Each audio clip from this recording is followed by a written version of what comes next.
And done. That's a lot easier than I thought it would be. That's why everyone's out here with a podcast now. I literally just... Lukas?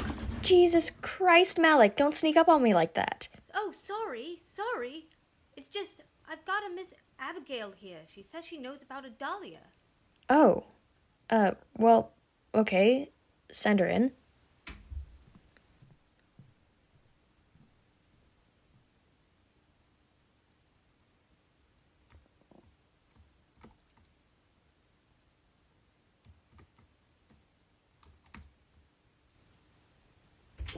Hello, Miss Abigail, right? Oh yes, I'm quite sure. Right. Malik said you wanted to... Oh, yes, right. I've got a diary here. It was a member of my family's. I figured I'd read what's written in it, seeing as you wanted to learn more about a dahlia. Go right ahead.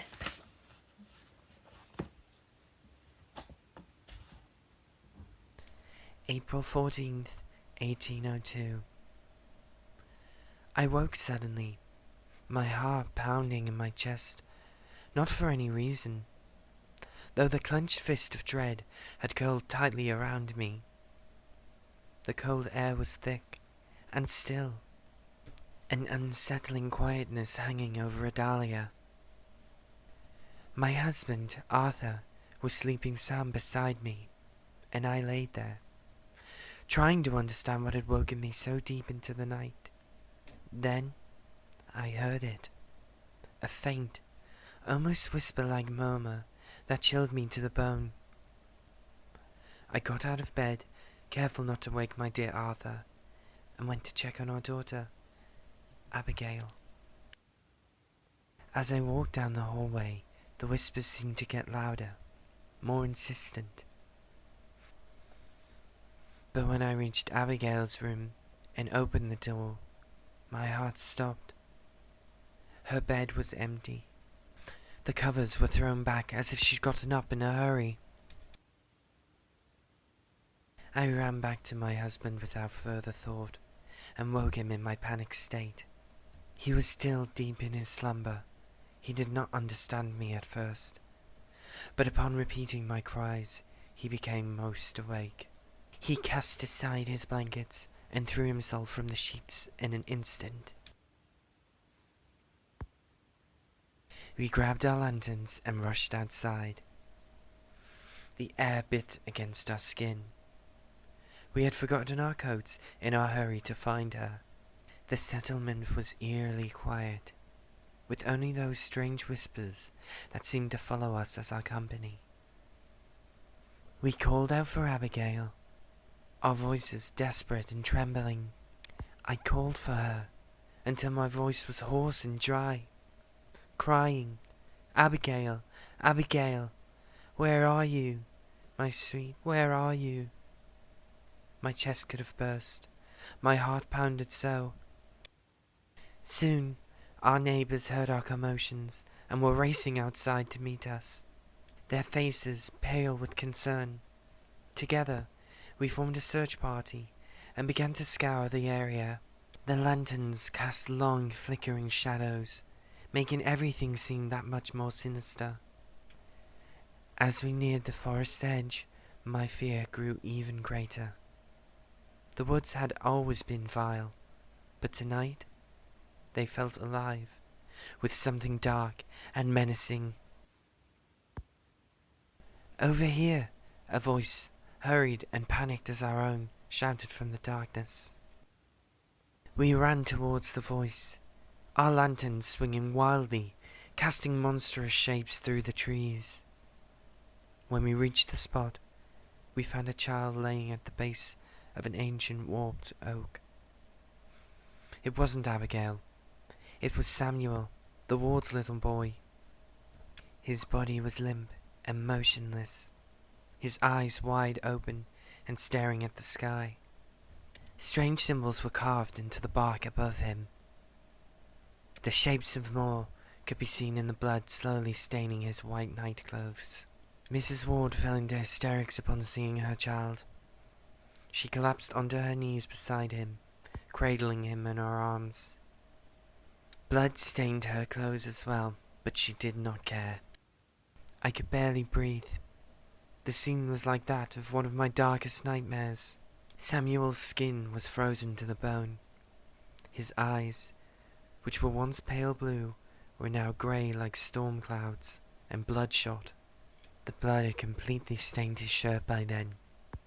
But I was sure if we had lifted it, those terrible sordid symbols would still be as clear as day, carved into his fragile chest.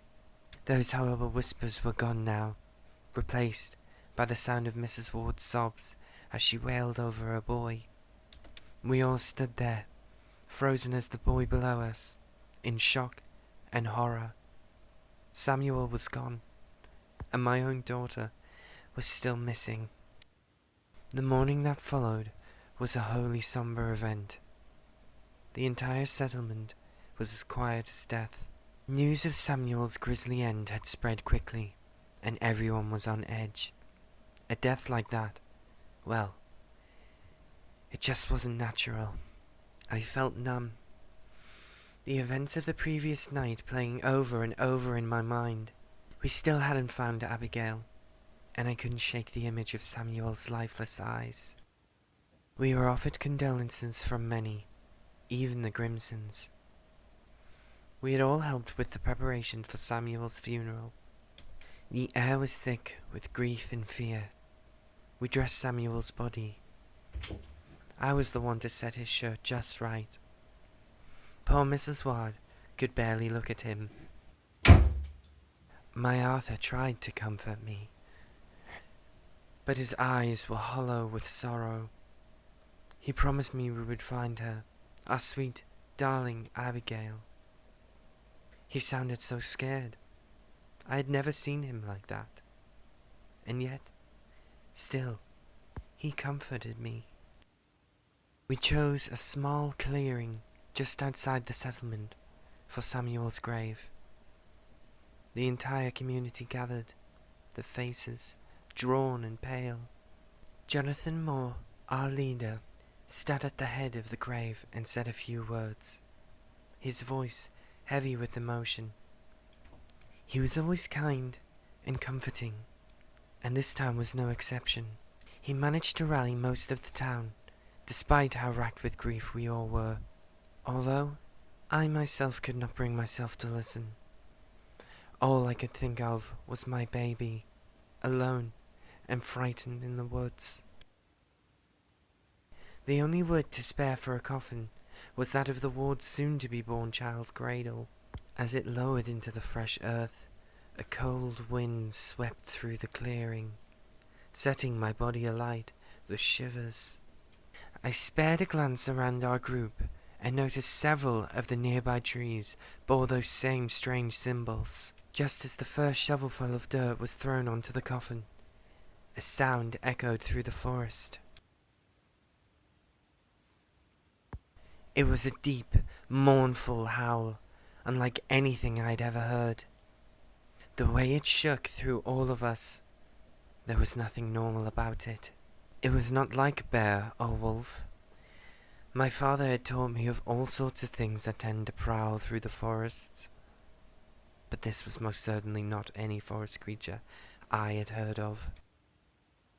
It was the most frightening thing, and I knew whatever it was had to do with what happened to poor Samuel. A terror gripped me then, as I imagined my Abigail surviving on her own, hunted and hiding from this creature. Our panicked whispers filled the clearing. I saw Mrs. Chambers clinging to her husband's shoulder, as many of us were. Mr. Smith kept his wife and children pressed against him, guarding against this unknown threat.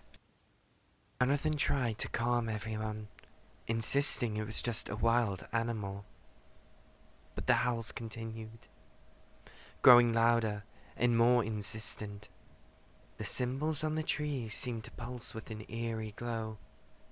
I was certain nobody but I could see it, casting strange shadows over the clearing.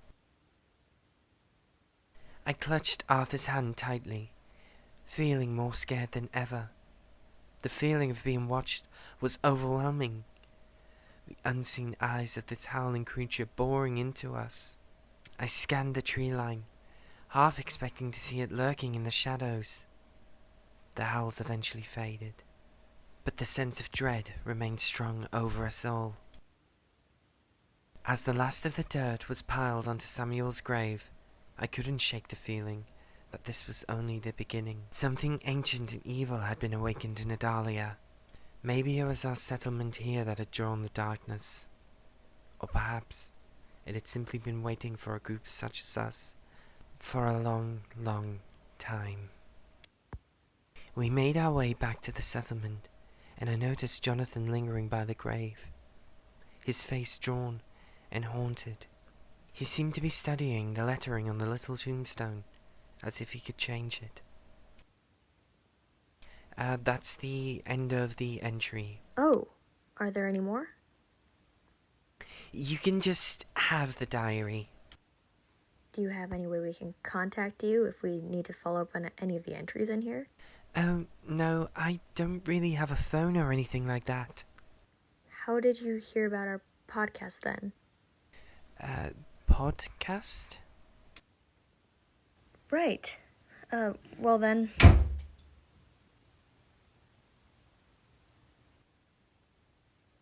Oh, God, I've left the mic on.